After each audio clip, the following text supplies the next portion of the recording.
Welcome to the Iferia TechCast, where we bring you all things science, engineering, technology, and innovation. I'm your host, Ezekiel Iferia, and today we are joined by Lisa Gibson, a communications leader who has spent 30 years translating complex technology into clear, compelling stories for some of the world's largest brands. As the former chief of staff and head of communications at Microsoft Canada, Lisa has worked with top tech leaders to build strategic personal brands. Now an award-winning author and consultant, she specializes in helping professionals, especially in STEM, overcome imposter syndrome and architect a professional identity that opens doors. In this episode, we'll deconstruct the engineering of a personal brand, explore the intersection of AI and strategic communication, and build a system for professional visibility. So, Lisa, it's a pleasure to welcome you to the Iferia TechCast. Thanks for joining us. Thanks for having me. It's great to have you here, Lisa. So let's dive in. Your career bridges two worlds often seen as separate: deep technology and strategic communication. So, what was the pivotal moment or project where you realized that being an expert in communication was just as critical to a tech company's success as being an expert in code? Well, it's interesting. So I worked at Microsoft at the tail end of my career. So I've worked actually in communications for about 30 plus years, and then spent Mm, the last 8 at Microsoft. And I just recently started my own company 2 years ago. And when I joined Microsoft, I actually wasn't deep in technology, but I became obviously really, really well versed in technology and married the two worlds of communications and tech while I was there. And truly, I think it's been, for me, that was a pivotal moment in my career. Because up until then, while I used technology quite a bit, I never used it to the same extent. And certainly, I didn't develop just the deep appreciation and skill set that I have right now. all right. So, Lisa, you've worked with numerous CEOs and tech leaders. So, from your unique vantage point, what's the most common blind spot that brilliant technical founders or engineers have when it comes to their own personal brand and public communication? Yeah, I mean, I think just generally, most just don't realize the importance. And if they do, they don't really know how to bring it to life. And they don't really carve out the time, quite frankly, to work on their personal brand until they need it. So, there's, as you probably know, around the world, there's been layoffs over the last year or two in technology. Mm, And during that time, I have a lot of people reach out to me to say, I need to get another job, or I want to get promoted within my organization. I want to really reinforce to my employer, how critical my role is and my expertise is. And yet they haven't started building their brand yet, right? So they kind of do that at the moment when they need it versus actually laying the groundwork so that it's already there. It's already propelling them along the course of their career. all right. So, Lisa, you are an author. So, can you kindly tell us about your book, who it's for, why you wrote it, the motivation behind writing it, and what can someone expect to gain from reading it? Sure. So my book is called Shine the Spotlight on You, and it's a step by step guide to help you build your personal brand. And truthfully, the book I wrote for anyone who, whether you're early in career, whether you're just graduating university, or whether you're a senior leader who's been in your industry quite a long time. It's simple to follow, it's easy to use, and it really is relevant for everyone. And it basically kind of walks you through each step of the process of building and amplifying your brand. And at the bottom of, after I share some of the thoughts I have and the insights that I've gained working with CEOs and leaders and those early in career for many, many years, there's exercises. So I really wanted to make sure that it was practical, that, people walked away with some actual exercises that they completed. And so that they're kind of moving through step by step. So by the time they're done, they've got a really good grasp of, who they are, what they stand for, how to build their brand, what does that look like, how to find their target audience, and then how to actually, either build content if you're on social media, or how to think about other ways to amplify your brand through media or keynotes or podcasts like this. And so that's really what my goal was to take everything that I've learned from working with people and build a guide that would be easy to follow, that would be for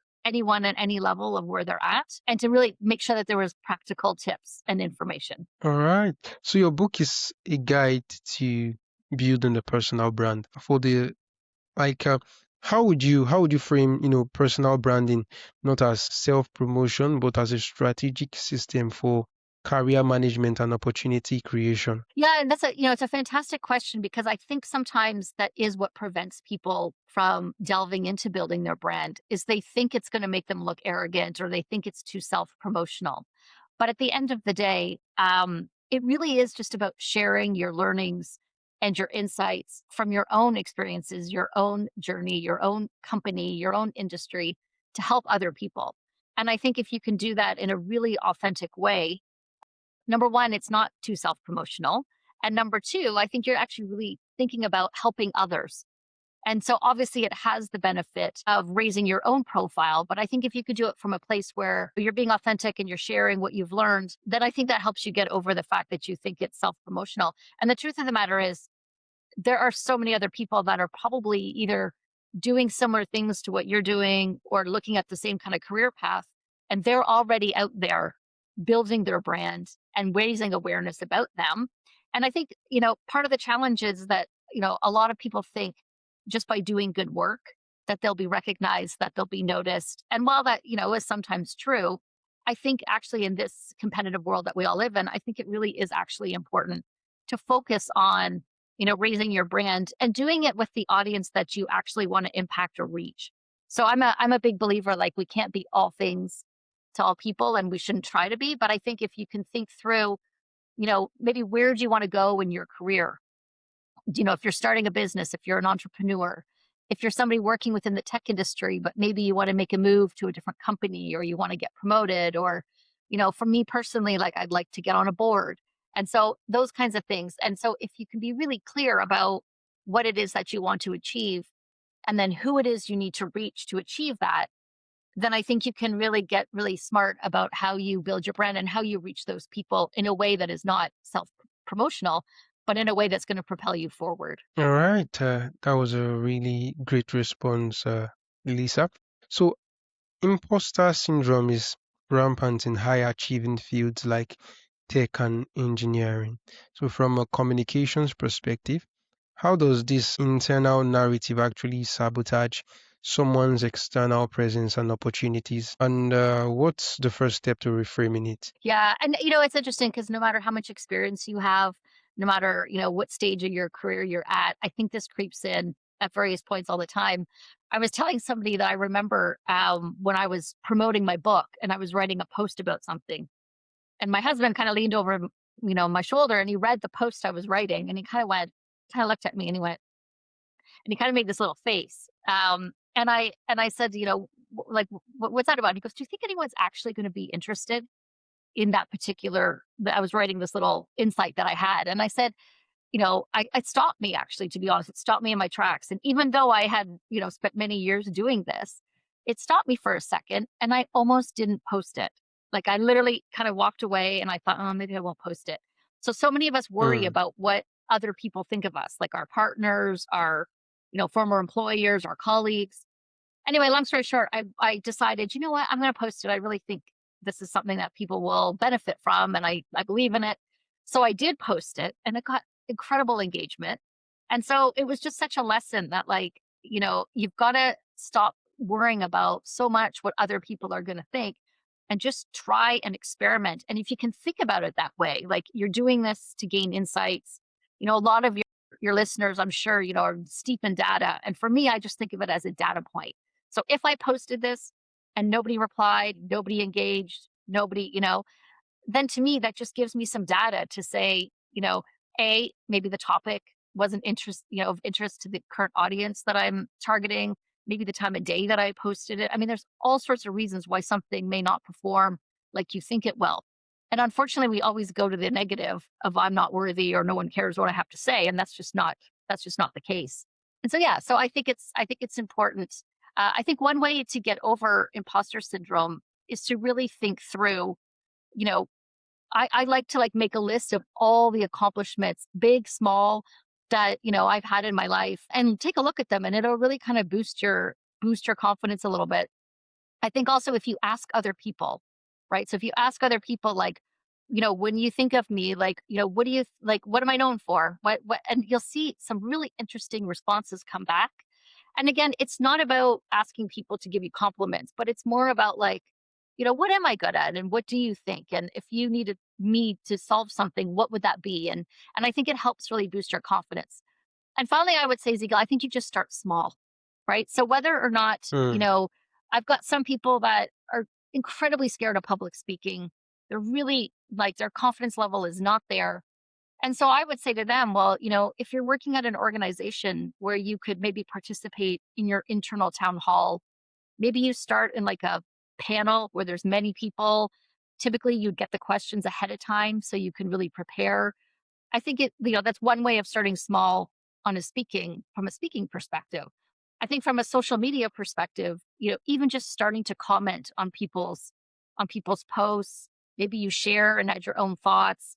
I mean, that's kind of starting small. And then as you gain more and more confidence, then you can go to creating your own, blog, shooting your own video of yourself, like all those things. But I think if you start small, if you're really feeling, and then you'll genuinely start to build your confidence as you see engagement and as you start to feel a little bit more comfortable. Okay. So, Lisa, having been a senior leader at Microsoft Canada, first you have first-hand experience in male-dominated industries. So, what's one specific actionable behavior or mindset shift that you would advise women in STEM to adopt to ensure their contributions are seen and valued? Yeah, I mean, I think there's two things. I think one piece of advice I received really early on is from it's actually my boss at the time is when you walk into a room, so often women tend to sit, kind of more on the sidelines.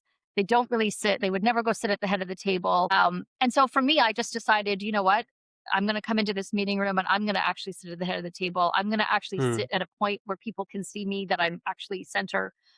And you know what? Don't always wait for permission to speak. Right? So oftentimes women, I find, won't always put their hand up. They'll kind of wait until, a few people share their opinions, and then they may wait to be asked if they have an opinion. But I think if you can come in, take that seat at the table and, put your hand up and offer your perspective, I think you'll find that your confidence kind of grows. I am noticing a change. I do find tech is still male dominated. I recently went to an event and, for the first time, it was like the men's washroom had a lineup and not the women's washroom. So it's a sign that there's still not enough women in tech, but I think it's changing and it's growing, and I'm really happy to see that. I think more and more women are having opportunities, putting their hand up, and are getting promoted in lots of tech companies, large and small. All right. So, Lisa, you speak about AI for communications beyond just using Chat GPT to write emails. So, how do you see AI transforming the fundamental strategies of our organizations build trust and communicate with their audiences? Yeah, I mean, communications has such an important role to play given AI. I think there's like across all facets. So I think first of all, hugely important that, you partner with your organization to have can help drive the change management process when organizations are adopting and rolling out AI. And communications for that is super key in terms of building a culture of experimentation and, innovation. And so I think comms has a really, really important role there. Uh, but I also think, you are the only one really that can help frame like the narrative and the just the overall brand for the company. And so I think, there's lots of things that AI can do. I use it every day. But I think in terms of, creativity, in terms of being able to coach executives, and in terms of, prepping them, I think all of that actually really does require human and a human element. And of course, AI is incredible for just kind of being like an intern, to just, whether or not you're ideating, whether or not, to your point, you're gonna use it to write. I think at the end of the day, we all know that the output that you get is totally dependent on what you put into the tool, whatever tool that is that you're using. And so I think from communications perspective, we're really good at telling stories. And so if you can feed as much of the story, the thought, the strategy into whatever AI tool you're using as part of your prompt, you're really going to get better results out. And so I would say writing for me is just one tiny element. I like to do a lot of things around, checking, media coverage, what the current sentiment is on certain topics. If I'm preparing a spokesperson to do media interviews, or if you're preparing yourself, understanding a little bit more about the reporter. What are some of the challenging questions they could ask you? How could you reply in a way that would better your company? So I think there's just so many different use cases for AI, but I think communications is still incredibly important. And I know I get asked a lot, do I think the communications function will be replaced? And absolutely not. I think it's changing. I think it's changing for sure. And I think communicators that don't have AI skills and that don't stay up to date with the AI technologies that are available, I think they will be replaced. But I don't think that discipline itself will be. Okay, that was a really insightful response. So, for you, after 30 years in corporate tech, you launched your own consulting business. So, what was the hardest part of translating your internal corporate expertise into an external marketable personal brand? Yeah, I mean, I think honestly, the first biggest challenge was actually leaving Microsoft because it's a phenomenal company. And, I really kind of struggled a little bit with the thought of leaving because I really loved the work that I was doing there. But for me, this was always kind of part of my career path. I knew I wanted to start my own business. And honestly, the hardest thing was actually just figuring out the logistics. I'm not an accountant. Just understanding how all the tax pieces work. And thank God there's lots of really awesome consultants out there that could help me along the way. But I think for me, like, so those pieces were the biggest thing is how do you set it up? And then, obviously you need to like choose a name that really speaks to, your company, what you want to do. And so I think spending a bit of time on that prior to launching was really helpful, was just really understanding like what kind of services do I want to specialize in? What value can I bring? What kind of brand can I build around that? Obviously, I built a website and had some help along the way there. So I think all of those things, were things that I honestly hadn't done before. I had built other people's brands and other company brands and maintained their reputation, but I hadn't built a business from the ground up. And so all of it in the initial days was fairly challenging. And, just having the confidence to do it in the first place. As I said, I left a fantastic company and there was a little bit of concern about, how business would flow in and how things would look. Obviously, it's gone really well, but, it is a little bit of uncertainty when you first start out. All right, Lisa. So for the technical professional who is short on time, what's the single most leveraged activity they could do each week to consistently and authentically build their professional visibility? Yeah, I mean, I think if you're really short on time, I think social media. So in my case, and in many of our cases, I think LinkedIn is a really great place to start. And making sure that your profile is updated is like the number one thing. A lot of people, need to spend just a little bit of time making sure their profile is updated. And then what I like to do is when I'm attending a conference or I'm walking around or reading an article, is either use an app on your phone and just note things that you find interesting or that you have a perspective on and start to build a bit of a content list of things that you could possibly post about. And start following other people that are in your industry that you look up to and take a look at some of the things they're, posting about. Is it something you could comment on? Could you offer a different opinion? Could you do your own post on a similar topic? And so I think it's just building that muscle. And if you start to, as I said earlier, start small and start posting and commenting on people's on their posts, then you can get the confidence to start building your own. And the other thing is, I mean, I said I use AI all the time. I don't like starting with AI when it comes to content creation, but I absolutely like using it in terms of, further ideating on something or helping me, smooth out something or help me build a video or a photo. Certainly using tools combined with your own creativity, I think is really important. Because at the end of the day, the number one thing is when you're doing, and building your personal brand is you want to be authentic. It needs to be authentic to you. And so that's why it's so critical that you don't just rely on AI. So I use it as I said, I use it as an intern, as a tool, But I think it's really, really important that you start off with, what do I want to be known for? Who am I?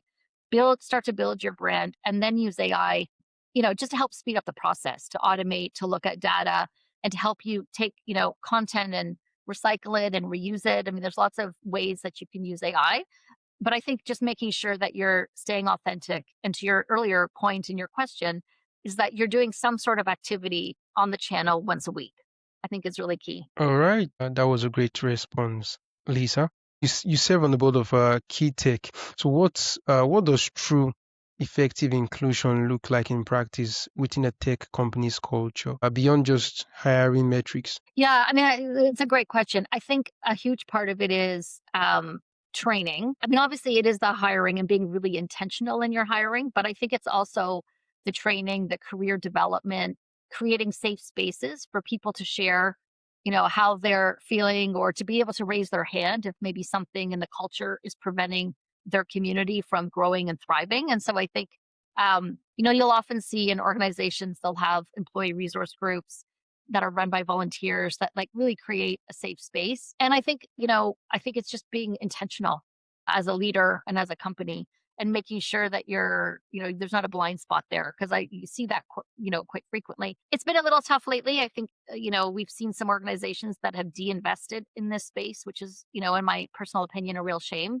But I still think there's lots of leaders out there that want to make sure their workplaces and their teams are inclusive.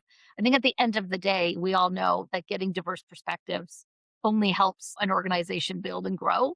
And so I think it's still a priority for everyone to make sure that they're thinking of the various groups and making sure there's really clear representation and that they're creating a safe space for people to thrive when they come to work. Okay, so Lisa, looking at the future of work, especially in tech, so what new skill or new communication skill or competency will you think will become essential in the next 5 years that most people aren't really developing right now? Actually think that experimentation and continual learning are the two biggest skills. And I think some like many of us are in fact doing that, but maybe not to the degree that we should be. And there's a lot of people that are still in communications that are a little nervous. They're a little nervous to admit that they use AI because they think it's going to mean that they're going to be replaced.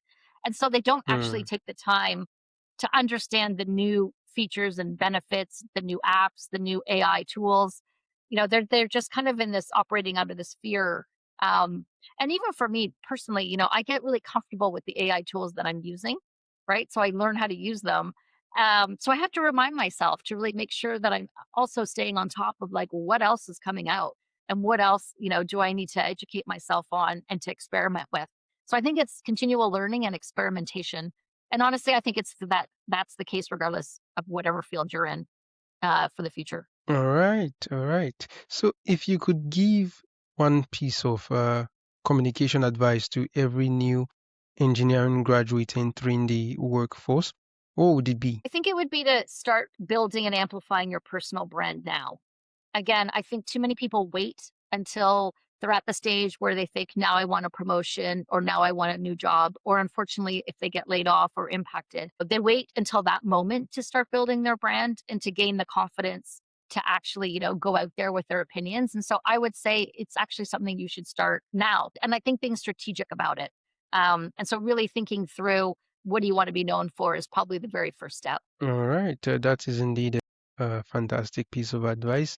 So, for you, I'd like to know what has been the most rewarding part of shifting from being an executive inside a major tech company like Microsoft to being an advisor and author outside, Yeah, I mean, I think that the most rewarding piece is just the variety of leaders across different industries that I'm working with mhm. and how for all of them, we're infusing technology and how they're working. But I think for me, it's really seeing just how different people use technology in different industries, in different roles. I think that's been super interesting. I mean, obviously, before my vantage point was within Microsoft and looking at a lot of our customers, but I think now I'm working day to day with a lot of leaders at different levels and across different industries. And they're really doing some really cool, innovative stuff. using technology. And it's really nice to see. All right, all right. In your work of translating complex tech into clear communication and helping individuals architect their professional identity, what does true innovation in leadership and career development mean to you? Yeah, I mean, for me, innovation really means, combination of human plus AI. And so I think for me, Mm, the innovation is not the tool itself, it's figuring out how to use it to your advantage mm. and to your company advantage. I think for me, that's true innovation. Because I think again, there's such a huge part that humans play in determining, how to use the tools most effectively, which tools to use. And so I think once you can unlock that, I think that really actually drives true innovation. All right, that is indeed a great response. So, finally, for our listeners who are ready to be more strategic about their professional story, so where is the best place for them to start with your work, your book, your website, and any other resource you provide? Yeah, sure. So my book is available on Amazon and it's called Shine the Spotlight on You. You can also find me and the book at my website, which is ignitecommunications.ca. And yeah, all my contact information is there. So I'm happy to connect with anyone. And I'm also on LinkedIn under my full name. So Lisa Gibson. All right, all right. So it's been a really great time having a conversation with you, a very insightful chat, and I'm very excited to have you on the show today. Thank you so much. It's been great being here.